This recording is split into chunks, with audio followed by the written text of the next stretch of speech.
Today, we will learn about the Long March within China. This conflict was led by the nationalists against the communists. How did it start? Let me show you.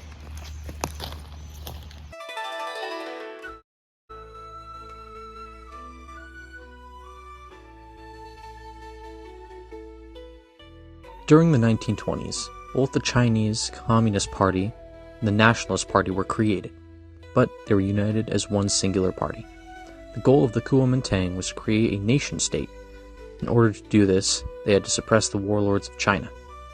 The leader of this group was Sun Yat-sen. He had received support from the communist parties within other countries, such as Russia and Germany. But as the Kuomintang stood, the more their principles divided. As Sun Yat-sen suffered and died from cancer, Jiang Jieshi succeeded him. During this time, the two conjoined groups had separated.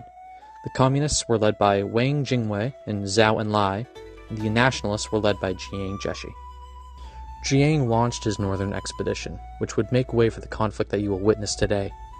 Jiang had gained control over certain parts in China, and from there he would launch raids and attacks to wipe out communists.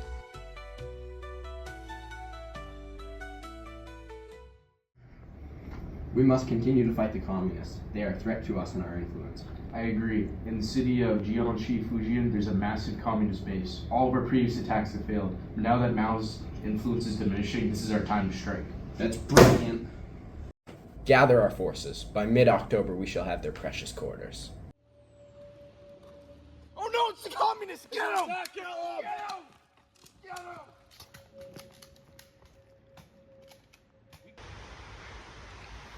This is the White Terror, enacted by the nationalists to wipe out all the communists.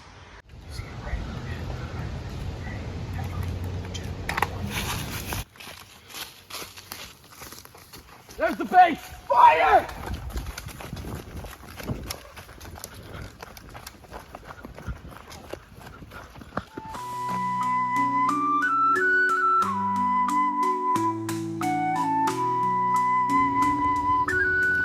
So the communists fled their base, led by Mao Zedong. And then they had to endure the harshest conditions known to man.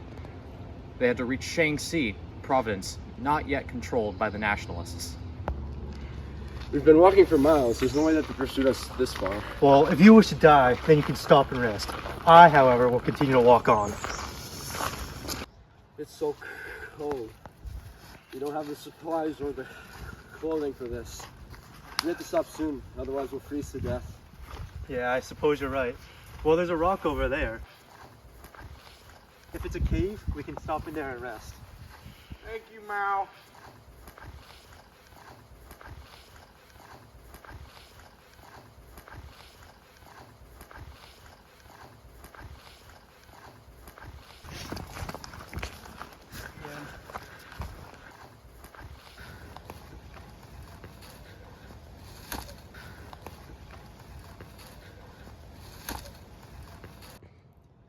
These were harsh times. The Communist Party dealt with the worst sleeping conditions, days with no food and water, and cold nights during the winter. Yo, is that Lee? Lee must have joined us overnight. You guys doing okay? Yeah, I'm alright. Doing as good as I can. How about Lee? Hey, what's up, Lee? Lee? Lee? Lee! Lee? Lee! Lee! Lee, are you good? Lee! He's dead. He's dead. No, he's not! Lee, no! Mao, this is all your fault! Hey, don't blame this on me. No, We're being chased by the... dead. We are being chased by the nationalists. I know Jiang Jieshi. He is ruthless. He would kill us all. He would go through the ends of the world to kill us. You're such a good boy. Alright, come on. We gotta keep moving. I'm sorry, Lee. We gotta keep going. I'm sorry. We gotta keep going. Oh, Lee.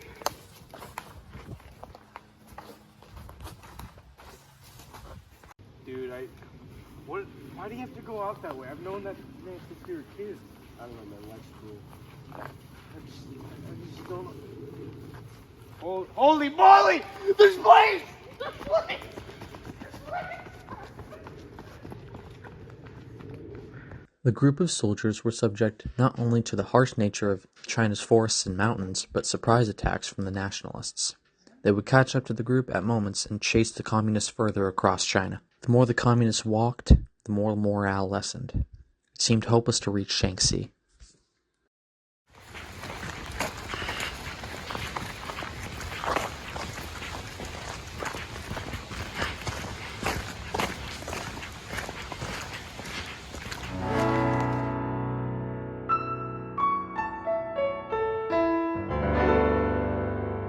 We must flee to Zanyi Why Zanyi? because there's a big communist power struggle. I need to gain my leadership. We will support you 100%. Thank you, my comrades. Let us go. After the Long March of the mid-1930s, the communists regrouped in northern China and built support by promising land reform and social equality. Their influence grew, and they organized resistance against the Japanese and gained further support from peasants. After World War II, the Civil War resumed. The communists used guerrilla tactics, strong propaganda, increased military strength, and some Soviet support to gain the upper hand. By 1949, Mao and the communists had defeated the nationalists, who fled to Taiwan, establishing the People's Republic of China. We have done it, comrades. We have won. Yes! I've got news that Jiang Jieshi and the rest of the nationalists have fled to Taiwan. China is ours. Chairman Mao! I love you, Mao! Mao was able to win over the crowds, and he became the leader of the communists in 1935. As the nationalists fled to Taiwan with U.S. support, the new Chinese Communist government was both a failure and a success. The economy grew, but the high needs of the people caused morale to be low. And with that, there is the history of the Long March.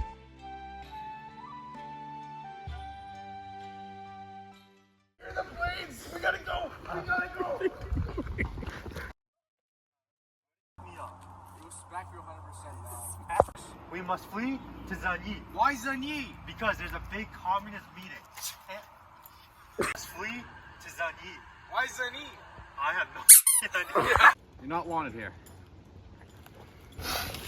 Alright guys, it's us the nationalists. We're ready that communist base over there. Alright, you ready?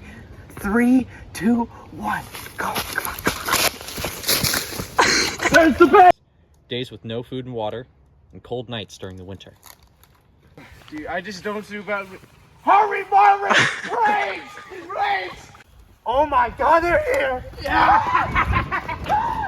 What are we doing, chat?